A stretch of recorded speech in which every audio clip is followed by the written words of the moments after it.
बढ़ते हैं आगे। भरत तिवारी एनकाउंटर मामले से जुड़ी एक बड़ी खबर आ रही है। भरत तिवारी के परिवार को बड़ी राहत मिली है। न्यायिक जांच के आधार पर आर्थिक सहायता मिलेगी। बिहार सरकार देगी आर्थिक सहायता। एक परिजन को सरकारी नौकरी देने का भी फैसला कर लिया गया है।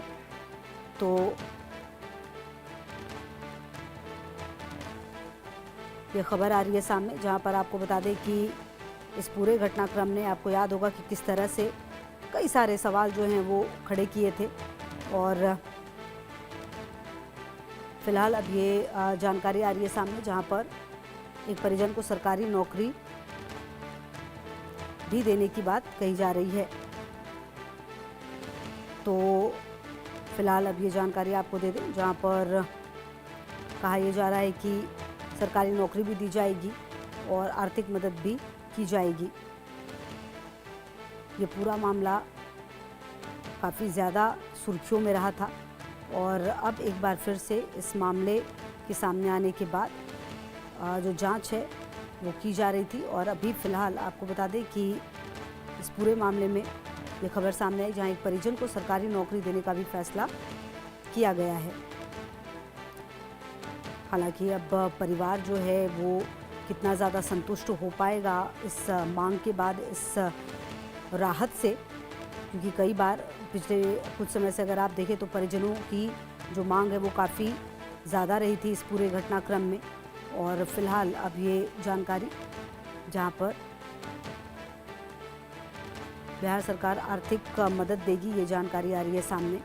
और कहा जा रहा है कि नौकरी भी दी जाएगी परिवार के एक सदस्य को। ये पूरा मामला जब सामने आया था तो निश्चित तौर पर ये घटना काफ़ी बड़ी थी और कहीं ना कहीं जो राजनीतिक हलकों में भी लगातार इसकी चर्चा हुई थी।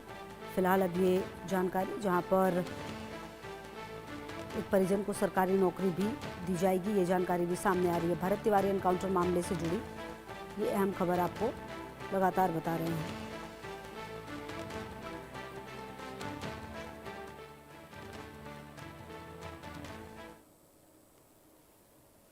और रितेश मेरे सहयोगी ज़्यादा जानकारी के लिए इसी खबर पर मेरे साथ जुड़ गए। रितेश, क्या जानकारी मिल पा रही है, क्योंकि कहीं ना कहीं ये जो पूरा मामला सामने आया था तो कई सारे सवाल भी खड़े हुए थे। अब जब कहा जा रहा है कि घर में एक परिजन को नौकरी भी दी जाएगी, आर्थिक मदद भी की जाएगी, क्या रिएक्शन परिवार वालों का आया है? आप बिल्कुल देखिए कि परिवार वालों का रिएक्शन अभी आना बाकी है, क्योंकि थोड़ी देर पहले ही, लगभग 20-22 मिनट हुए, सम्राट चौधरी, बिहार के मुख्यमंत्री, ने इस बात की घोषणा की है कि भरत तिवारी के परिवार के किसी सदस्य को सरकारी नौकरी मिलेगी। इसके अलावा जो मुआवजा होता है, सरकारी मुआवजा, वो राशि भी प्रदान की जाएगी। अब परिवार का क्या कुछ इस पे कहना है, क्या कुछ रिएक्शन है, वो थोड़ी देर बाद हमारे पास पहुंच जाएगा। उसके बाद ये स्पष्ट हो जाएगा कि क्या परिवार इस घोषणा से खुश है या परिवार अभी भी न्याय की मांग कर रहा है। क्योंकि परिवार लगातार इस बात को लेकर वो अपनी आवाज बुलंद करते आया है कि भरत तिवारी के साथ अन्याय हुआ और जब तक दोषी पुलिसकर्मियों को सजा नहीं मिलती है, फांसी की सजा नहीं मिलती है, सलाखों के पीछे जब तक उन्हें नहीं डाला जाता है, तब तक वो लोग नहीं बैठेंगे, वो चैन से नहीं बैठेंगे। अब परिवार का रिएक्शन आना बाकी है। लेकिन देखिए कि अब बार बार सरकार इस प्रकरण पर बैकफुट पर आ रही है और उसके पीछे की वजह है कि लगातार कहीं ना कहीं सरकार जो है वो सवर्णों का जो आक्रोश है वो बिहार में झेल रही है। आप देखिए कि बांकीपुर उपचुनाव में सवर्णों ने एक बड़ा मैसेज दे दिया। और क्योंकि बक्सर जो इलाका है वो पूर्वांचल से सटा हुआ है, उत्तर प्रदेश में अगले साल चुनाव है, तो इसका असर उत्तर प्रदेश चुनाव पर ना पड़े, लिहाजा ये सारी चीजें की जा रही हैं। अब परिवार के रुख का इंतजार है कि परिवार अभी क्या कुछ इस पर रिएक्शन देता है। लेकिन एक बात तो तय है कि भरत तिवारी प्रकरण में सम्राट चौधरी की सरकार पूरी तरीके से घिर घिर चुकी है और इससे निकलने की छटपटाहट में है। और यही कारण है कि बार बार सरकार को बैकफुट पर आना पड़ रहा है। बिल्कुल। और रितेश, कहीं ना कहीं देखिए एक बात ये भी है कि इस पूरे घटनाक्रम ने सिर्फ बिहार को ही नहीं, आप देखिए आने वाले समय में कई राज्यों में चुनाव हैं और अगर आप इस तरीके से नाराज करेंगे तो निश्चित तौर पर जो नुकसान है उसका वो भी होगा। अब यह आकलन भी किया गया होगा ना, क्योंकि अब देखिए अगले साल तो 5 राज्यों में चुनाव है, खास करके उत्तर प्रदेश, पंजाब, उत्तराखंड, जहां पर लगातार नजर बनी हुई है। तो यह फैसला इस वक्त पर आना शायद कहीं ना कहीं ये भी बता रहा है कि बैलेंस करना भी बहुत जरूरी था।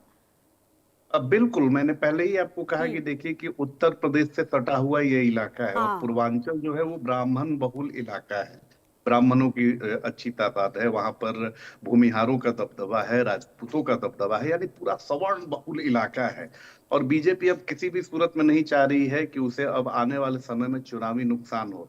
एक नुकसान उसने झेल लिया, अब देखिए कि भरत तिवारी प्रकरण भी बहुत बड़ा फैक्टर था बांकीपुर चुनाव में, और उसका खामियाजा बीजेपी को भुगतना पड़ा है। लिहाजा यही कारण है, क्योंकि उत्तर प्रदेश में चुनाव है, उत्तराखंड में चुनाव है, पंजाब में चुनाव है, और इसका असर वहां ना हो, वहां पर विपक्ष इसे ना बुनाए, इसीलिए बार बार सरकार को बैकफुट पर आना पड़ा है, और आज सम्राट चौधरी को इतना बड़ा फैसला लेना पड़ा है। जी बिल्कुल। और कहीं ना कहीं अब देखना तो ये होगा कि इस पर परिजन का क्या रिएक्शन आता है, क्योंकि कई बार रितेश ऐसा होता है कि जब कुछ डिमांड की, क्योंकि इस घटनाक्रम को वक्त गुजर चुका है, उसके बाद अब जब ये फैसला आया है तो अब तो सवाल ये भी है ना कि परिवार वालों की जो डिमांड है वो किस तरीके से बढ़ेगी। क्या उनसे जो है जिस तरीके का उनका रिएक्शन रहा था, और जिस तरह से पूरा का पूरा गाँव, कई कई गाँव आ गए थे, मुझे याद है जब अंतिम संस्कार होना था जी कई गाँव में चूल्हा तक नहीं जला था। तो ऐसे में अब तो बड़ा सवाल ये भी है कि नजरें इसी बात पर रहेंगी कि जनों का और आसपास के जो लोग हैं उनका क्या कुछ कहना होगा। बिल्कुल, इस अब सभी लोगों को इंतजार इसी बात का है। और देखिए, भरत तिवारी सिर्फ उसे ब्राह्मण जाति में बांध कर रखना ठीक नहीं है। भरत तिवारी के लिए जो लड़ाई लड़ रही है वो जातियां हैं दलित, वो जातियां हैं पिछड़ी, क्योंकि वो इन्हीं के लिए लड़ाई लड़ता था। बाद में उसके साथ ब्राह्मण जो एक कास्ट जिससे वो आता है, वो भले ही उस पर चस्पा हो चुका है, लेकिन उसकी लड़ाई जो लड़ रहे हैं वो लोग दलित हैं, वो लोग पिछड़े हैं, अति पिछड़े हैं। अब उन तक क्या कुछ मैसेज पहुंच पाता है, और सम्राट चौधरी इस को कन्वे करने में सफल हो पाते हैं या नहीं, अब परिवार के बयान के बाद ये रुख स्पष्ट हो जाएगा कि परिवार इससे संतुष्ट है या नहीं। अगर संतुष्ट नहीं होता है तो आने वाले समय में सम्राट चौधरी की परेशानी और बढ़ने वाली है। जी बिल्कुल। और कहीं ना कहीं अब इसी बात पर नजर होगी। और इस पूरे मामले में क्या उम्मीद की जाए अब, जो कहीं ना कहीं बाकी विपक्षी पार्टियां, उनका भी रिएक्शन सामने आ सकता है रितेश। बिल्कुल, रिएक्शन आएगा ही, और जाहिर सी बात है कि वो सरकार को घेरेंगी। लेकिन मुझे जो जानकारी है उसके अनुसार परिवार तक ये मामला पहुंच चुका है, और परिवार इससे खुश नहीं है। परिवार एक ही मांग पर अड़ा हुआ है कि जो भी दोषी पुलिसकर्मी है उन पर कठोर कानूनी कार्रवाई की जाए। फांसी तक की मांग की जा रही है। उनका कहना है कि नौकरी दे दीजिएगा या मुआवजा दे दीजिएगा, फिर भरत तिवारी की आत्मा को शांति नहीं मिलेगी। सिर्फ नौकरी दे देना ही काफी नहीं है, और नौकरी के लिए परिवार मरा नहीं जा रहा है, वो सक्षम है कि वो अपना भरण पोषण कर सके। हम्म। तो अब परिवार के बयान के आने की सभी लोगों को बिल्कुल इंतजार ठीक है है कि रितेश, नजर रहेगी हमारे भी, आगे मिलेंगे आपसे अपडेट। बहुत शुक्रिया आपका। और भारतीय नौसेना को मिलेंगे कामिक केस ड्रोन। 18